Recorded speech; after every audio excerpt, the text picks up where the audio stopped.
Meditación con el Padre Eduardo Hayen, director de Periódico Presencia. Hola, ¿qué tal?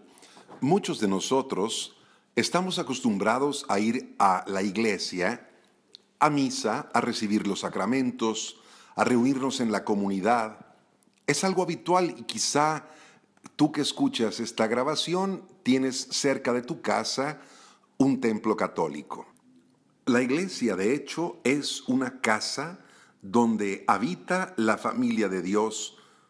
Es un templo santo, el cual está edificado sobre la piedra angular, que es Jesucristo, y donde cada uno de sus miembros es una piedra viva. La iglesia también la llamamos pueblo de Dios, en donde se agrupan hombres de toda raza, lengua, pueblo y nación.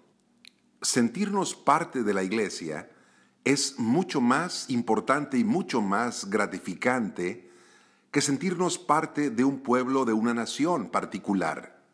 De hecho, estos vínculos sobrenaturales que tenemos unos y otros en la iglesia son mucho más profundos y más nobles que aquellos de la sangre y de la carne. A veces se escucha una famosa frase que dice: Cristo sí, la iglesia no. Y son muchos los que piensan que se puede tener una relación de fe con Jesucristo y no pertenecer al misterio de la iglesia. Pero esto es únicamente una ilusión, porque solamente en la iglesia podemos conocer a Jesucristo. Y fuera de la iglesia, Cristo se vuelve solamente un hombre, como Confucio, Buda, Mahoma o Gandhi. Y así nos quedamos sin entrar realmente en el misterio de su persona. Es el apóstol San Pablo el que hace esta relación entre Jesucristo y la iglesia cuando afirma que la iglesia es cuerpo de Cristo. Podemos consultar la primera carta a los Corintios, versículo 12, versículos del 12 al siguiente, o bien Colosenses, primer capítulo, versículo 18. Aunque el Salvador y su iglesia sean distintos entre sí, entre los dos forman un único misterio que en realidad es el Cristo total. Como el esposo y la esposa forman un solo cuerpo, así debe decirse de Cristo y de la iglesia.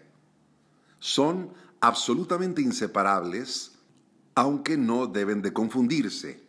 Cristo es la cabeza y la iglesia son sus miembros. Y es Jesús el que subraya fuertemente que Él está en la iglesia y la iglesia en Él. La parábola de la vid y los sarmientos nos indica esta unión profunda entre el Redentor y aquellos que ha resucitado con su sangre. Yo soy la vid y ustedes los sarmientos. Ello lo encontramos en el capítulo 15 del Evangelio de San Juan. Pretender ser cristianos sin la iglesia es ser sarmientos fuera de la vid. Separados de la iglesia, nos separamos de Jesucristo, y persiguiendo a la iglesia, perseguimos y despreciamos a Jesús.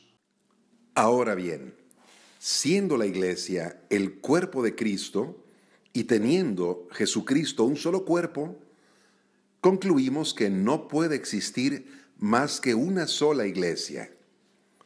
Nos parece contrastante con la realidad, en donde vemos que hay muchas comunidades cristianas y a veces sectas verdaderas, y todas se dicen que son la iglesia de Jesucristo.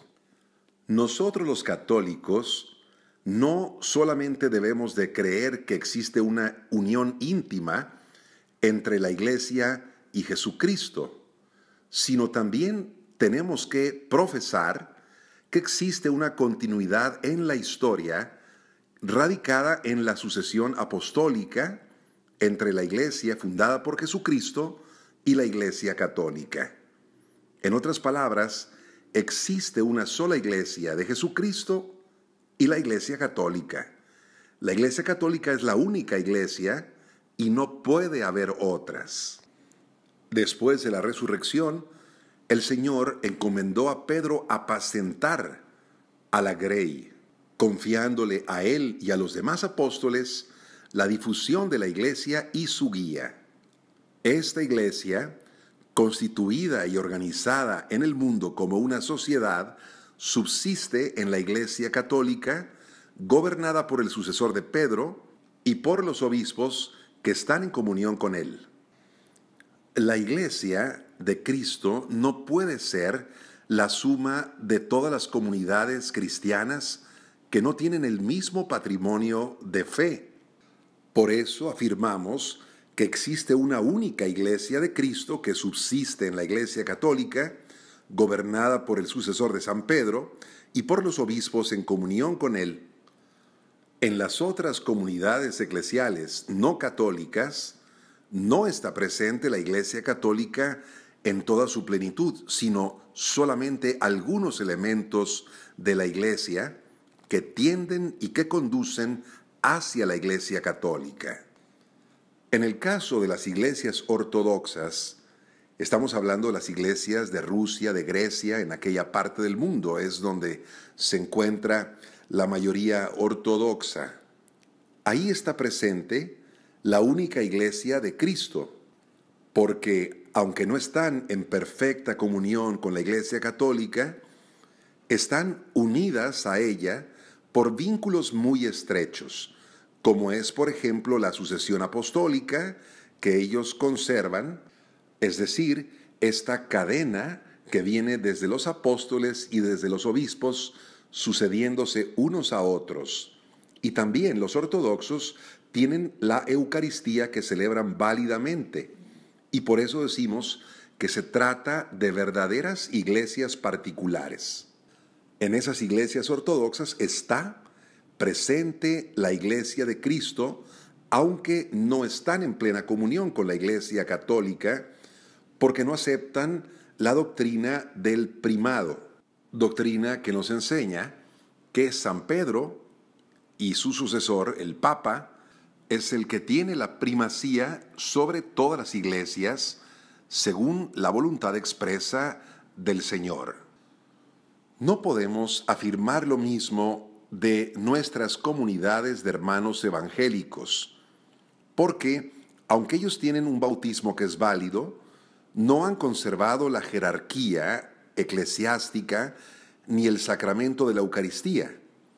Y las comunidades que no han conservado el episcopado válido y la genuina sustancia del misterio de la Eucaristía no son iglesias en sentido propio. Sin embargo, los bautizados en estas comunidades están incorporados a Cristo por el bautismo. Están en una cierta comunión, aunque imperfecta, con la Iglesia. Para poder hablar entonces de Iglesia de Jesucristo, es necesario que estén presentes en su plenitud la sucesión de los apóstoles y la Eucaristía celebrada válidamente. Es alimentándose del cuerpo de Cristo como la Iglesia viene edificada como cuerpo místico del Redentor. Faltando la jerarquía y la Eucaristía válida, las comunidades eclesiales evangélicas surgidas de la Reforma Protestante no son iglesia en sentido propio, aunque tengan algunos elementos de la Iglesia que en su plenitud subsisten en la Iglesia Católica. No estamos diciendo que las comunidades surgidas de la Reforma Protestante no tengan ningún valor, por supuesto que no. Tienen su peso y su significado. Jesucristo se sirve de ellas como instrumento de salvación cuyo valor deriva de la plenitud de la gracia y de la verdad confiada a la Iglesia Católica. Para profundizar en este tema, recomiendo consultar la Constitución Apostólica Lumen Gentium del Concilio Vaticano II y también el documento Dominus Jesus que publicó la Sagrada Congregación para la Doctrina de la Fe.